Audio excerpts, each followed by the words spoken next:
في الحلقة دي هنشوف إن مشعل لسه بيكمل انتقامه وعايز يجنن سلمى علشان ياخد كل فلوسها.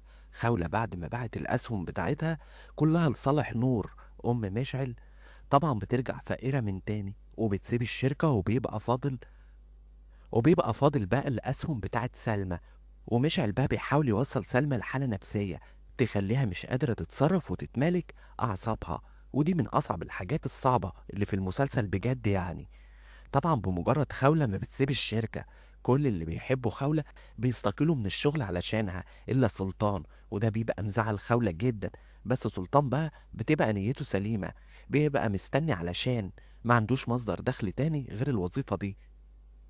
بس السلطان بيعمل حاجة حلوة في حق خولة، بيروح وبيكلم سلمى وبيقول لها على اللي مشعل عمله فيها، وبيقول لها إن خولة باعت كل الأسهم بتاعتها ومشعل طردها من الشركة وخسرها كل حاجة.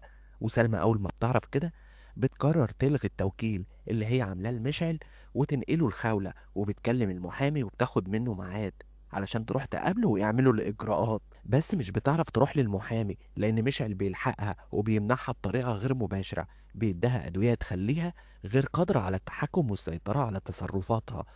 وهيقول لها أنا هعمل اللي انت عايزاه، استريحي وانا بروح معاكي للمحامي. ولما بياخدها وبيركب معاها العربية بدل ما يوديها للمحامي بيروح بقى على البيت اللي ابن سلمى توفى فيه وبيضحك عليها. وهناك بقى أول سلمى ما بتدخل البيت بتفتكر حالة ابنها فبتنهار نفسيا. وبعدها مشعل بينادي على الخدم وبيقول لهم تعالوا شوفوا مدام سلمى جرالها ايه، هي منهارة ليه، خدوها جوه في الأوضة واقفلوا عليها لحد ما تجيب لها دكتور. وطبعا كل ده وسلمى مش قادرة تتحرك ولا تتصرف لأنها بتكون فاقدة السيطرة على نفسها. أما بقى نواف بيكون أخد الفلوس من مشعل وبيجيب صفقة الأقمشة من الخارج على اسمه، والصفقة دي مشعل هيهرب فيها حاجات. نواف بقى مش واخد باله، هو مبسوط من الفلوس الكتير اللي نزلت عليه ودلال زوجته كمان مبسوطة. وطبعا سلطان ما يعرفش حاجة عن اتفاق نواف ومشعل. أما نوال بقى فبتكون نزلت شغل عند مشعل بدون ما سلطان يعرف. وأول ما عرفت إن خولة بعد الشركة وخسرت بتبقى فرحانة ومبسوطة فيها جدا.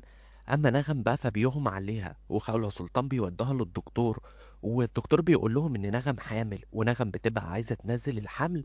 بس خولة وسلطان بيرفضوا وبيقولوا لها ده مش قرارك لوحدك، لازم طلال ياخد القرار معاكي ويشيل المسؤولية. هنشوف كمان إن نوال بتروح لدلال ونواب وتبارك لهم على المحل والتجارة الجديدة. ومشعل بيكون هناك وسلطان لما بيروح بيلاقيهم.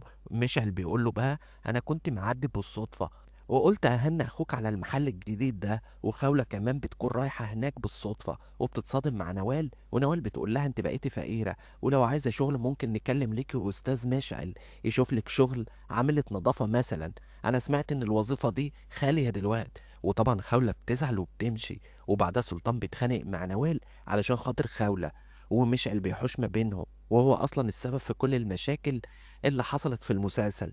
ودي بتكون أحداث الحلقة الجاية من مسلسل المرسى. تابعني بقى لو وصلت لحد هنا علشان يوصلك أحداث المسلسل أول بأول.